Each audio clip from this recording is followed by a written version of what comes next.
Hello, everyone. Welcome to another episode of How Did We Not Know That? I'm one of your hosts. My name is Jack. And I'm Nat. And today, Nat is going to be presenting a Supreme Court case. Heck yeah. Hello, everyone. No, I'm super excited for today, actually.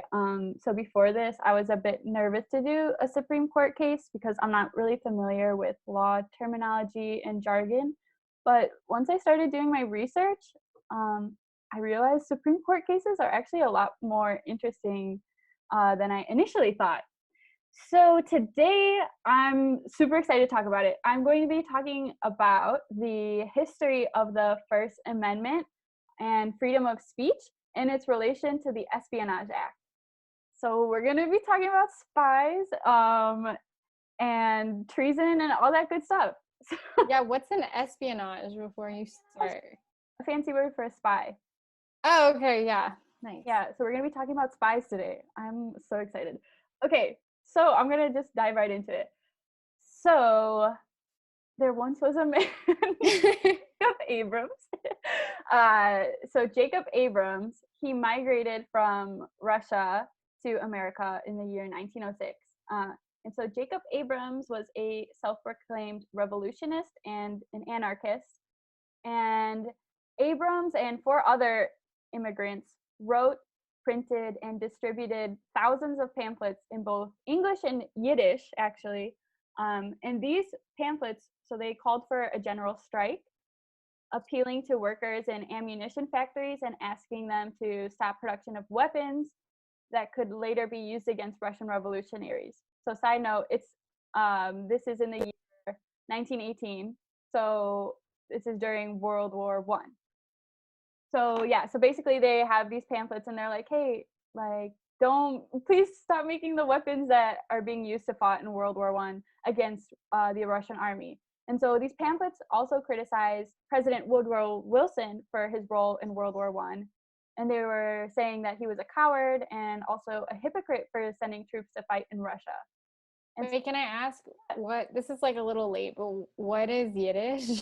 Like Yiddish is like the language spoken by Jewish people. So they speak yeah, because they're Jewish Russians. Okay. Okay. They were sending these pamphlets to other Jewish Russian immigrants in the United States.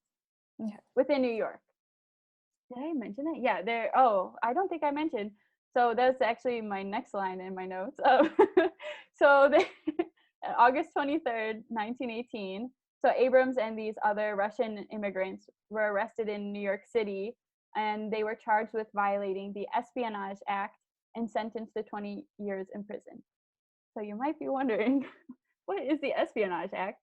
So the Espionage Act was enacted by Congress on June 15th in the year 1917, and so this is actually 2 months after the U.S. enters World War I.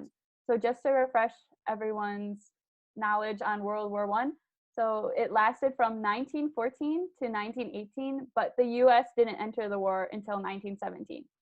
So they entered like very late. And between the years 1919 and 1920, there are actually 800 convictions made under the Espionage Act. So 800 people are basically arrested saying that they violated this Espionage Act within 1 year. So that's a lot of people.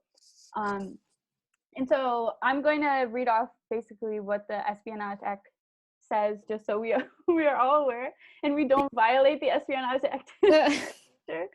So the Espionage Act prohibits obtaining information, recording pictures, or copying descriptions of any information relating to the national defense with intent or reason to believe that the information may be used for the injury of the United States or to the advantage of any foreign nation. And so additionally, the Espionage Act also makes it a crime to obstruct enlistment in the armed forces or like cause insubordination within military/naval forces. And another like interesting fact, under President Wilson's administration, local mailmen and like post office employees, postal employees, were able to report any suspicious materials to the government or law enforcement. So yeah, that's not normally legal. You can't really like go through. Yeah. Does that still exist today, or does this? I don't believe so. I mean, not during peacetime. You can't do that during peacetime. I think in my research it was just under Wilson's administration, but I don't know if any other presidents enacted the same policy. That's a good thing to look up. And this is in 1917, right? And so in 1918, Congress passes the Sedition Act. And so the Sedition Act basically is an amendment to the Espionage Act, and it gives it even more powers. So it's just like adding on to the Espionage Act. So I'm also going to just quote the Sedition Act.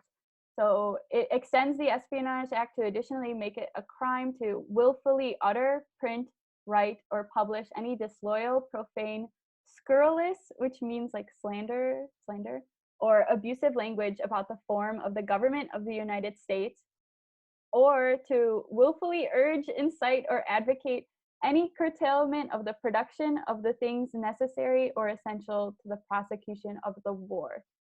So in a nutshell, it's just you can't say anything bad about the US government, and you can't like hinder anything in regards to US war efforts.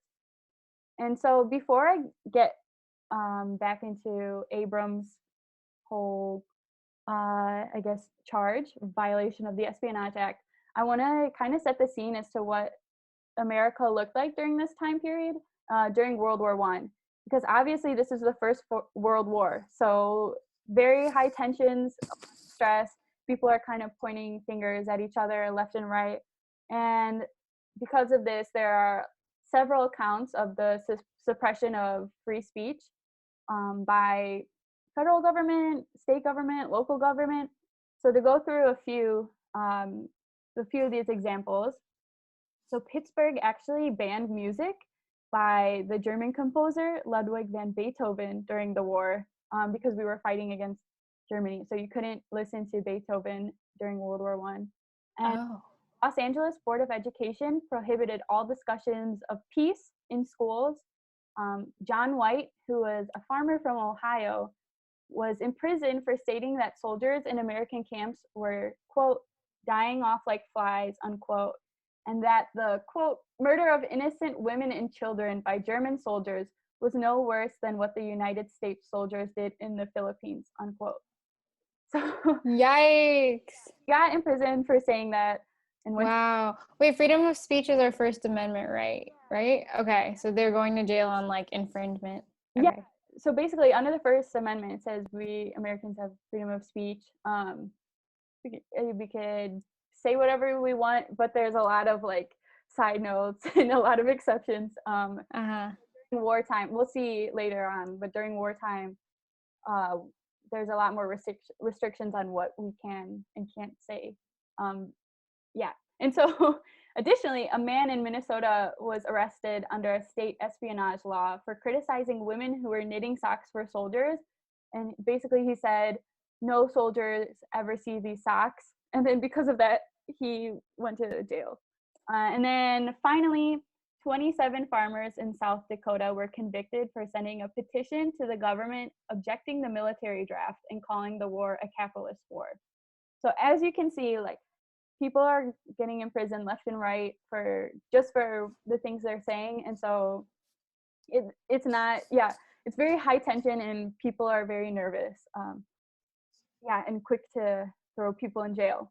Yeah, and there's also like the postal system is like permission to spy on these people too. So yeah, you cannot get away with that during peacetime. But war, and you also have to remember this is the First World War, so I think people were freaking out a lot more than usual, and there's a lot of fear across the country. Yeah, you like don't know what's gonna happen either. Yeah, and additionally, in the early 20th century, there's a lot of immigration, and so I guess there's also a lot of pointing fingers at immigrants from other countries, so, as we'll see, and as we talk about history. And just to clarify, because I'm not super familiar, but we were on the winning side of World War One.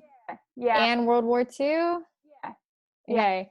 Yeah, see, like that's the thing is we were in a developing nation at that time. So if we had been on the losing side, I think America would not be the country it is today.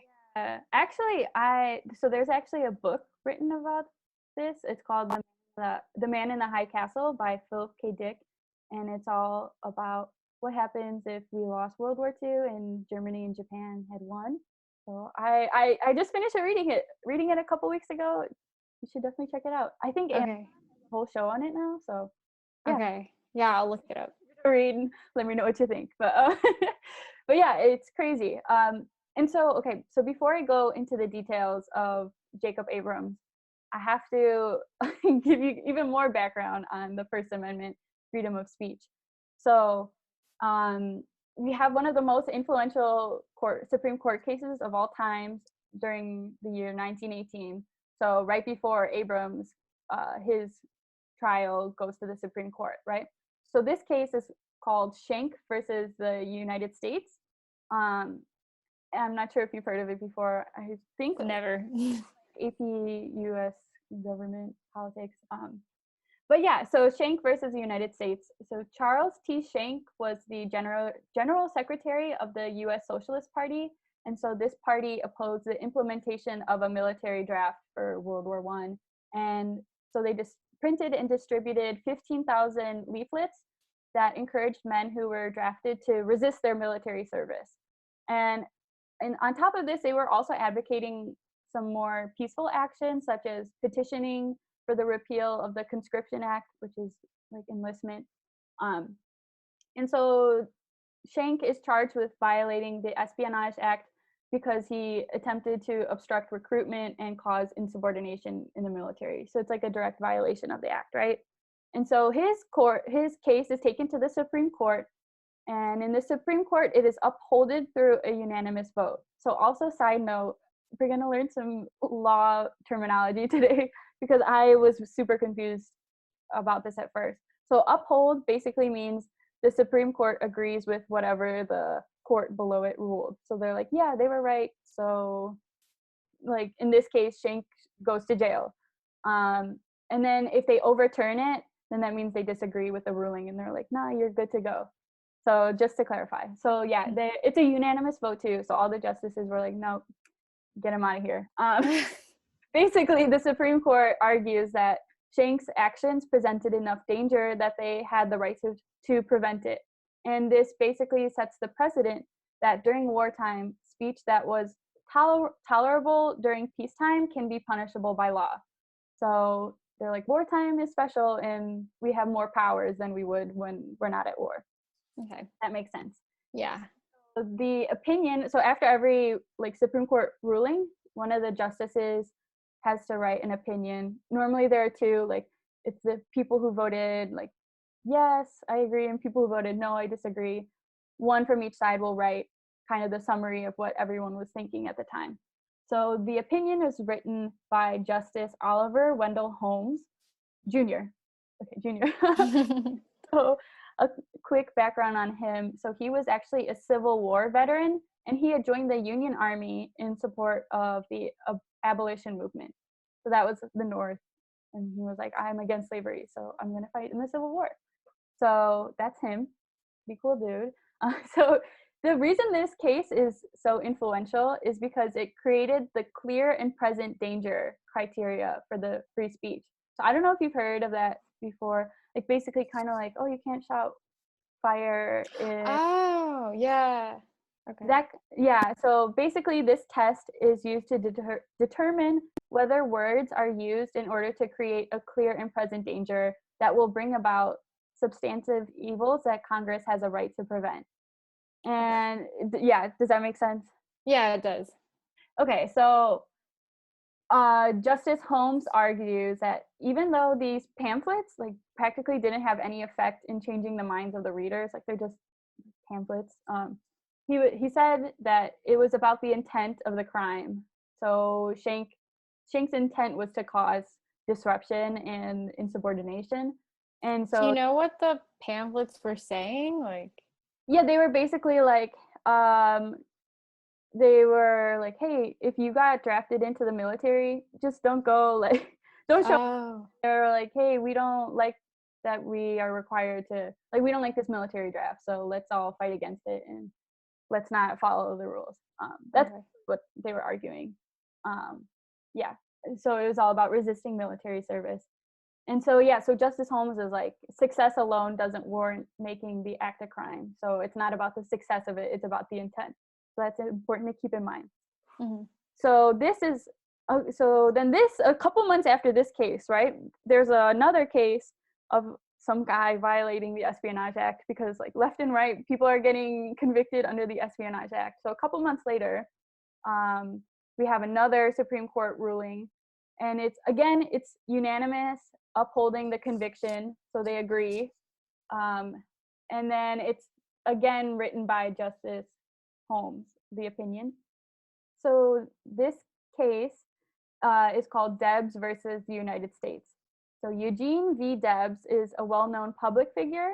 He actually ran for president in 1912, and he received almost 1 million votes. So he had a big supporting, yeah. Yeah. Like following? A big following. Yeah. So on June 16th, 1918, Debs gives a speech to 1,200 people outside a prison in Canton, Ohio. So he was actually visiting 3 prisoners who were socialists convicted under the Sedition Act. So in his speech, he praises these socialist prisoners that he was visiting, and he condemns World War I. He was like, hey, I don't like it. And he technically doesn't advocate for any illegal activities. However, he does mention in his speech that he was being very careful in his word choice. Mm-hmm. So he's basically like, hey, don't do anything bad, but also like, I got to be careful. So it's kind of like read between the lines, right? And so he's arrested for this speech, and he's convicted under the Sedition Act for obstructing military recruitment and enlistment, and he's sentenced to 10 years in prison.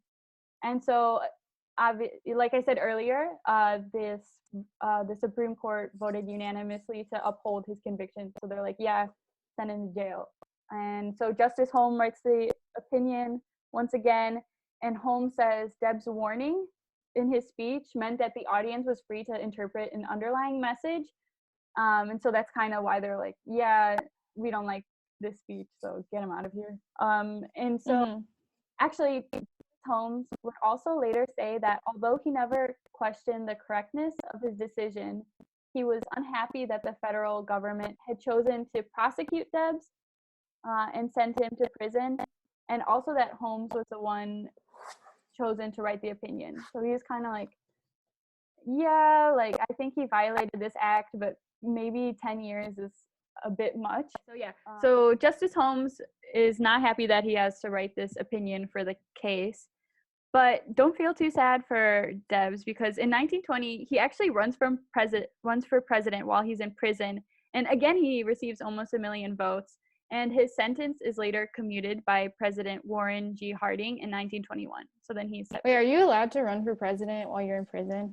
That's what I was wondering. I mean, I would have thought no, but because you're not allowed. Aren't you not allowed to vote when you're incarcerated? Yeah, that might be a more recent law. I don't know like when that was decided. Oh yeah, we should look that up. Yeah, I don't think, I'm surprised he got 1 million votes, but yeah. Yeah. Okay, so now we can finally jump back to Abrams versus the United States. So Schenck versus the United States and Debs versus the United States, this is all roughly 8 months before Abrams versus the United States. His court case is sent to the Supreme Court. So this is like right on top of each other, right? And so it reaches the Supreme Court in 1919, and basically the justices in this case, they apply the clear and present danger test that was created only 8 months ago, like I said, in Schenck versus the United States. And so we have the majority of justices uphold his conviction. So they agree like, hey, you should go to prison for 20 years because we don't like your pamphlets. And so Justice John H. Clark says the purpose of the pamphlets were to excite riots and sedition as well as disaffection with the war, and a general strike would have hindered US war efforts. So they're like, yeah, even if your pamphlets like didn't reach a lot of people, it doesn't matter. You guys weren't like trying to kind of sabotage us, so Mm-hmm. going to jail. Yeah, it's kind of funny because when you say pamphlets, it sounds like less serious. Like, hey, we didn't like your pamphlets, so it's like, you use Comic Sans in your brochure. I No, don't really like this color scheme you went with. no, it's like stuff you see in like, I don't know, hotel lobbies. But I guess at Yeah. well, when I was doing research, I did check Wikipedia. I did not include what I learned in Wikipedia in this presentation because everyone doesn't, yeah, everyone's conflicted about the validity of that. But when I was looking at Wikipedia, they were like setting the scene, and they're like, oh, they're in New York City, in Manhattan, and they're throwing all these papers out the windows onto the streets. Like, Mhm. so I don't know if that's true. That's according. Yeah, Yeah. I mean, it makes sense though, right? Because if you like modern day, if you're sending out slander online, that's similar to pamphlets back then, and you can be, I It's don't know if you can be jailed for that, but yeah, there are limitations on what you can say to online. exactly. Yeah, so basically the Supreme Court was like, no, we don't like this. However, there are two justices that don't agree with this, and say, so they dissent with a majority opinion. And so, surprise, surprise, one of these guys is Justice Holmes from earlier, and then the other guy, or sorry, the other justice is Justice Louis Brandeis. So Louis Brandeis, and he's quite famous. But yeah, so Holmes, he was the one who basically created the whole criteria for this clear and present danger test, and he was like, actually, so before this, he had written all those opinions on all these other people publishing pamphlets, right? And he was like, yeah, they should go to jail. But then in this case, he was like, maybe not. And so he still, basically, in his opinion, or sorry, in his dissent, he writes that he still agrees that the government's power to suppress speech was greater in times of war. So he's like, yeah, wartime is crazy. But he says, nobody can suppose that the publishing of a silly leaflet by an unknown man would present any immediate danger that would lead to the hindering of the government. So basically, he's like, okay, yeah, like what they said is bad, but also I think it's kind of dramatic that you're saying these pamphlets are gonna like lead to the collapse of the war, and like, yeah, so he's like, everyone chill. Yeah. And additionally, he writes that sentences of 20 years had been imposed for the publishing of leaflets that the defendants had as much right to publish as the government had to publish the Constitution. So I thought that was really interesting. Yeah. Like, That's like the tea today. Like, I was like, wow. And like, I was actually, yeah, it's really cool. You could read all the court transcripts and everything. right. And like respect to the Constitution, but truly that's kind of what happened is a few guys wrote this thing and then they were like, it is the law. Like, at one point, we were the rebels. And so, Yeah. yeah, so he's like, who are we to say who has the right to publish what? So Mhm. it was, so this case, Abrams versus the United States, was super influential because basically Justice Holmes' dissent changed the course of the First Amendment for the remainder of the 20th century. So, reminder, in Schenck versus the United States, the clear and present danger test had been applied like with minimal scrutiny in regards to whether or not the pamphlets were likely to have substantive impact on those who read them. So they were really like, I don't know, they were pretty much like, we just don't like what you're saying. I don't care how severe like your actions were, just don't say what you're saying. But in Abrams versus the United States, Holmes more carefully scrutinized other competing factors in determining the outcome of this test. So he was like, we need to look at the whole picture and maybe kind of just like chill out. And so like up until today, Constitution scholars have been kind of curious as to why Justice Holmes like so quickly changed his mind between the first two cases and then this case. They're like, he was the one who made the test and now he's kind of like smack talking it. And so they're like, why did he do this? Basically, there's a lot of different theories, but a lot of people think he was influenced by others. He had met with other like Harvard law professors and people who were very influential in the legal world, and they were kind of like, hey, like we saw the rulings of the first two court cases and maybe we don't agree with you, maybe we think you're kind of taking the First Amendment, you're kind of like abusing the power of it. And yeah, and so they think that because he had met with these other people, maybe that's why he was more lenient in Abrams versus the United States. However, there are only two justices who dissented, so basically Abrams' conviction is still upheld, and him and the four other Russian immigrants are sent to prison for 20 years. But 2 years into their prison time, the defendants are deported to Russia.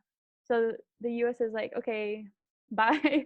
Once they get to Russia, they're basically set free. And again, it was really hard to find a lot of information on Jacob Abrams, and it was also hard to find a list of the names of the other Russian immigrants. I kept getting different names.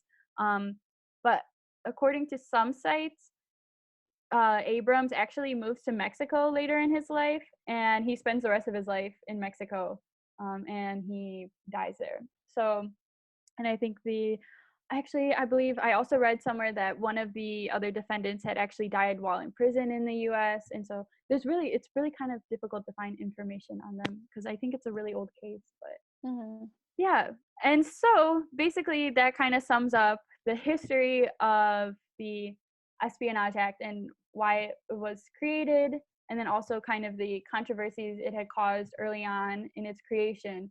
But the Espionage Act and the Sedition Act still exist today. And so there actually have been several recent convictions within the past years, both under the Obama administration and the Trump administration. So even though this act has been around for a long time and it was originally created because of World War I, it still exists today. And so I wanted to talk really briefly about one of the more recent cases of violating the Espionage Act. So this man is basically a household name. So Edward Snowden was a former CIA analyst who had access to information about classified NSA surveillance programs. And so basically these programs pertain to the government's access to phone and internet records under a process that was allowed by the Patriot Act. And for those of you who don't know, the Patriot Act was enacted shortly after 9/11 in order, I'm glad. Well, no, you should explain that more because I thought that was just Hassan Minaj's new show on Netflix, The Patriot Act. Oh, that's right. Is that the title of his? Yeah, that's what it's called. But what's that about? Yeah. So basically, the Patriot Act. So it was enacted under the Bush administration, George W. Bush, and it basically extended the government's powers to, I guess, look into people's private information, as long as it pertained to protecting The people. security. Yeah. Okay. So because the threat of terrorism seemed to be a greater risk, they were like, we need more power to be able to prevent. Yeah. I've had this debate with so many people in computer science, especially as like technology progresses. That's a huge discussion, is like data privacy of consumers. And yeah, I mean, you hear about it in the news a lot. There are court cases today still. I mean, yeah, social media companies and everything. So that's basically, so okay, quick side note, regardless of what your opinions are on Edward Snowden, so the goal of this podcast, we're trying to remain as apolitical and as unbiased as possible. Jack and I kind of want to be like the Switzerland. However, we want to remain neutral in all of these, I guess, current political arguments, because we are here to just talk about the history. We're going to present both sides. Present both sides. We're here to talk about history.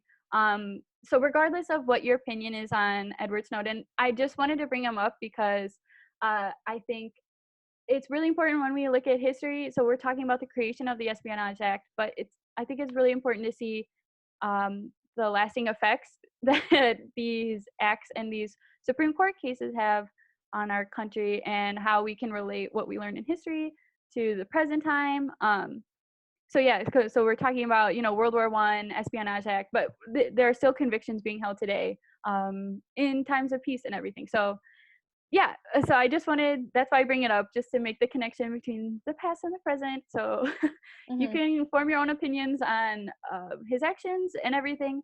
And yeah, also, if you didn't know, so today he's still living in exile in Russia, but he still faces charges in the US.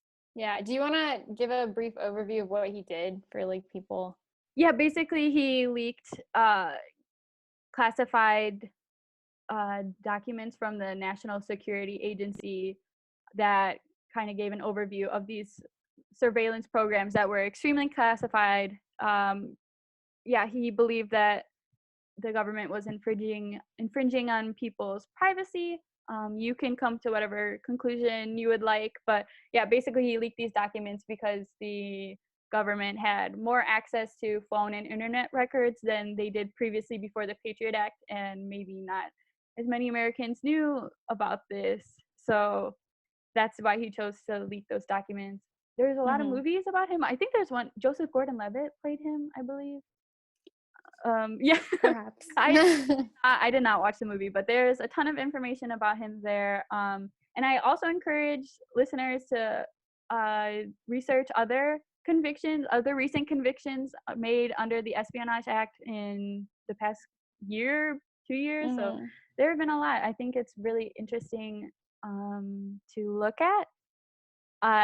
Yeah. Yeah. Also look into like data privacy about right now. Privacy really freaks me out. It gives me the heebie-jeebies. Like, I swear I really need to do better at looking through actual terms and conditions of websites instead of just like automatically clicking stuff. And yeah, so if in case you're listening to our podcast, we also record a video version and upload it to YouTube. Right now we're recording on Zoom, and there's also been like stuff coming out about Zoom and privacy rights, and so it really is our like during quarantine, our lives are on the internet and on social media now more than ever. So right. And I think just because I'm in the tech field,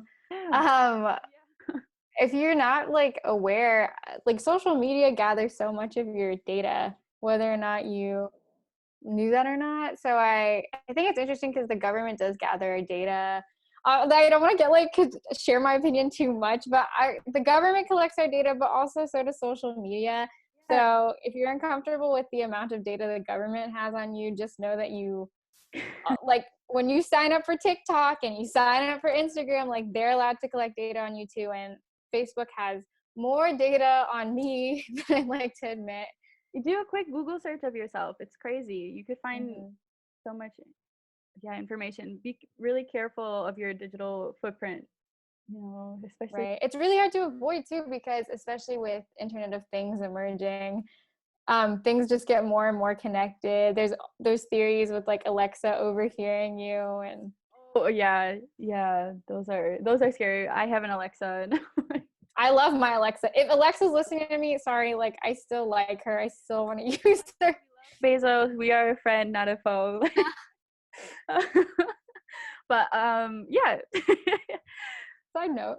So that's basically a brief history of freedom of speech and its relation to the Espionage Act. Super interesting. We talk a lot about spies today as well. So, I think it's really interesting to look at how we dealt with the situation back then. And suppression of speech during wartime, it's not just something that happened during World War I. It's something that happens basically during every conflict in any country. But yeah, I think it's also really interesting to look at how speech was suppressed during other wars in our US history. So I would definitely look into that as well. Yeah. What do you guys think? You guys should email us and tell us your thoughts on, should freedom of speech be limited in times of war? What do you think about that? I'd love to hear. Actually, I genuinely would love to hear people's different opinions on this. I think it's a really complex and it's a really interesting argument.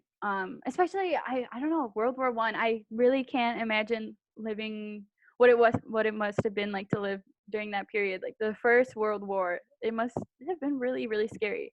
But yeah, freedom of speech is a very yeah, there's a lot of controversy surrounding it.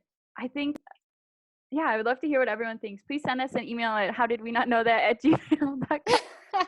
We are anxiously awaiting. We love to hear. We actually will read through them if anyone emails us. Yeah. Oh my gosh, that would be really interesting. Yeah, send us emails so we can comment on it and yeah, give us stuff to do. Great. Well, thanks for sharing that.